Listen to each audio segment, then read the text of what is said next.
Hello everyone, this is Yvonne from Yvonne Ceramics. In today's video, I'm going to show you how to make a cute cartoon cat paint palette like this one here.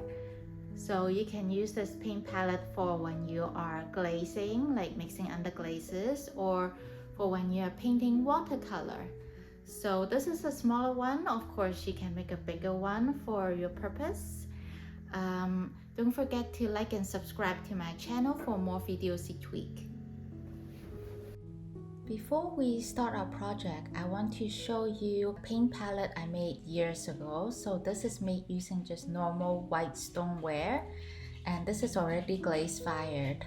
So you can see on this paint palette, there's a little bit of thickness, and also on the bottom you can see these are the little paint pot that I pushed down when I was making it. It's just a slab, a round slab, and I placed it on a sponge, and then I just pushed down these little circle here, and when I push down on the sponge, I create these spots. That's why you see on the bottom here, you see these round spots on the bottom. This is one way to make paint pots. Today we're going to do it in a different way. We are going to roll the slab on a bat. You can see this is my bat here, and then I have my dowel sticks that I got from Home Depot. It's about 1/4 of an inch or 1/2 an inch, so it's a little bit thicker than usual. And the reason why I'm using a thicker stick is because I'm gonna carve it, so I want to have some thickness. And I'm rolling on a bat because I want to not warp. I want to handle it as little as possible, so it's going to be rolled onto the slab without moving it too much. And I am just using reclaimed clay here because I've got a bunch of clay here that I've reclaimed. So I'm just going to use my rolling pin and roll out my slab. I'm rolling and turning at the same time, and I can already see that there are a little bit of air bubbles. It's because I didn't wedge enough and because this is old clay, but not to worry, we're going to fix that in a little bit. So now that I have rolled out my slab, there are some little air bubbles you can see here, so I'm going to use my needle tool and my rib. First, I'm going to try to get rid of them with just smoothing out the surface of the slab. And then I am using knife to kind of poke at these air bubbles to get rid of them. Usually that should work for most of the air bubbles issue, and then I'm using my rib to smooth over that. I think that looks pretty good, but just a little bit smaller ones here and there.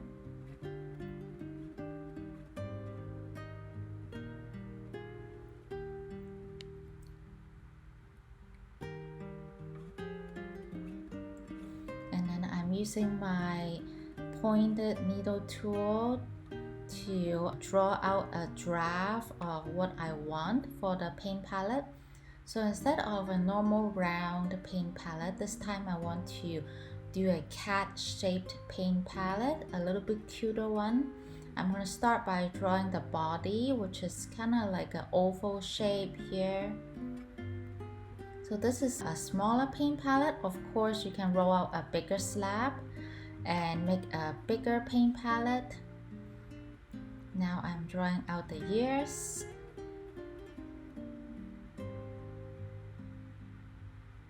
And then the little tail for the cat.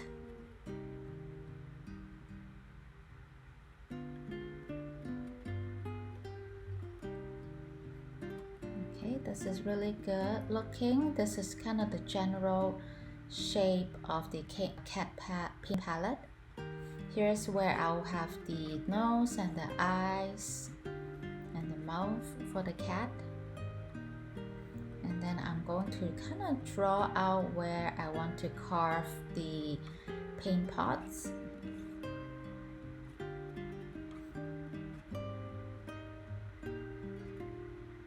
I think I can do 4, maybe one more in the middle, I'm not sure, we'll see. So now I need to get my knife and I'm going to cut out this cat shape. As you can see, the whole time I didn't lift the clay slab at all because I don't want to move it too much. If you manipulate the clay slab too much, it could warp. You can see now that it has cut already. These are the paint area, so I need to carve them out. I could put them on a sponge and push them out because there's a little bit of thickness. I need to kind of remember how thick this is, so when I'm carving, I don't carve through. So it just stays on this pad so that I don't move it. So I've got some carving tools here. This is a bigger one and a smaller one. I'm going to, I think I'll try with this bigger ones and see how it goes.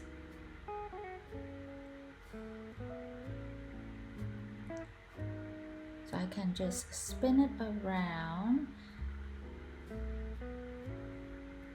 and just carve out where I want the area to be.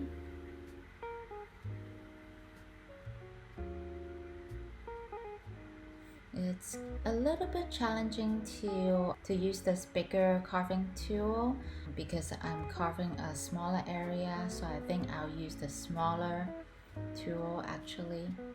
I think it'll be easier to maneuver because the area I'm carving is small. So I'm trying my best to carve it in circles, but not to worry about the carving lines. I can smooth that later.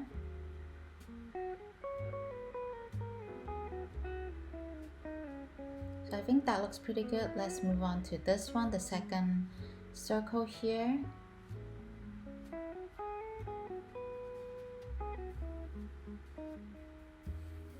So I don't want to carve too close to the edge because I want to have some area where the paint doesn't spill over.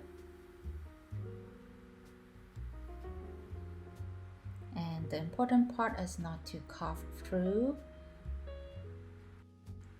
Now that I have finished carving all the little paint pots here, let's add the details now. So I'm going to start with the tail here. I'm going to carve a little bit of space here to identify that this is the body and the tail. So I'm not going to carve through as well, just a little bit of carving here. And I also want to carve the ears here as well, just to keep it a little bit of depth to the ears.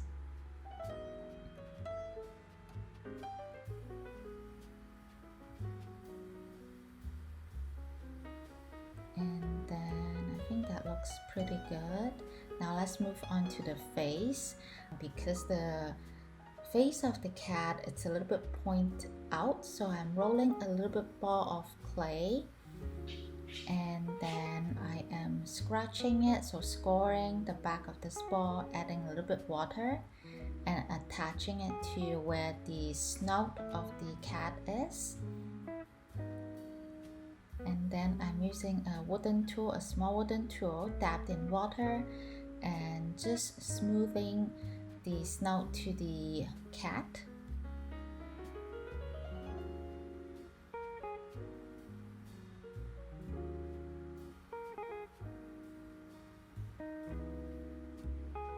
So not to worry about the marks, we're gonna smooth out all those later.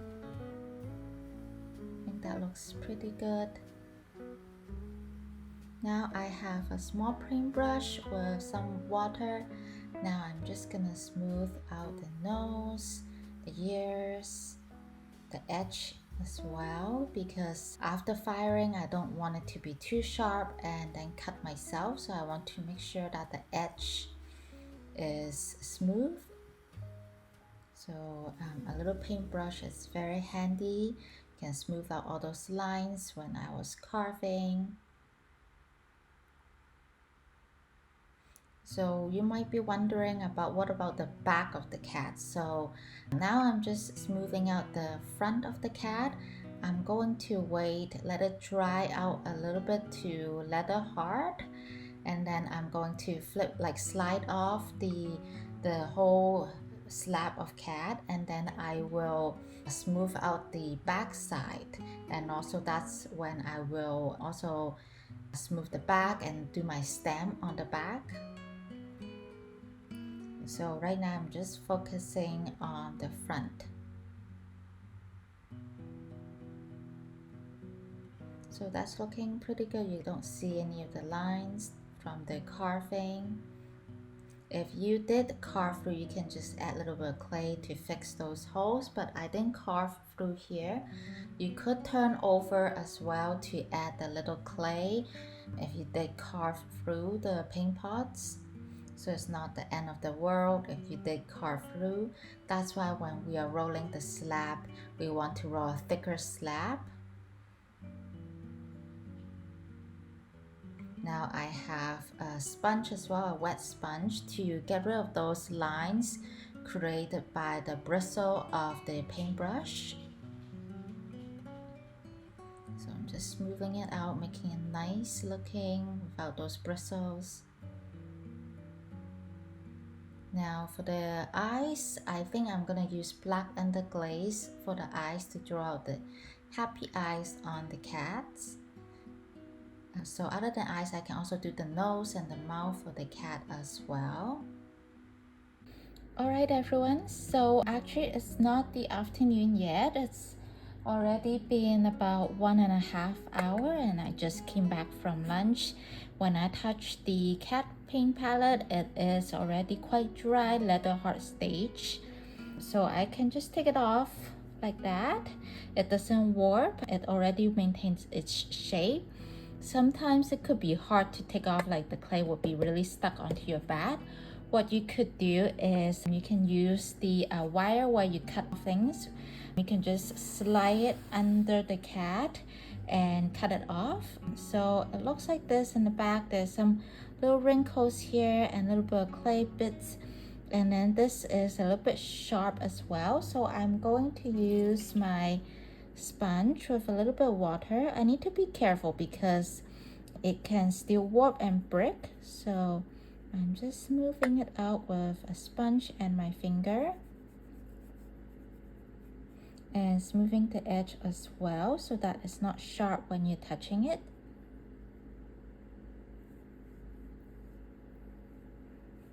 And at this point, you can also mark your signature on the back as well.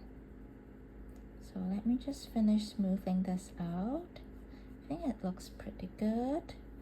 Okay, and make sure you go all the way around as well, like here and edge here, the corner here. Okay, I think that's pretty good. Of course, you can smooth some more if you want. I have my signature stamp here. I'm just going to press it down. I want to support it on the back so it doesn't warp. Just have to do it lightly, like that. So that's it. I'm going to lay it back onto the bed to rest and let it dry out before bisquing. So that's it for today's tutorial. Thank you everyone for watching. See you guys next time. Bye bye.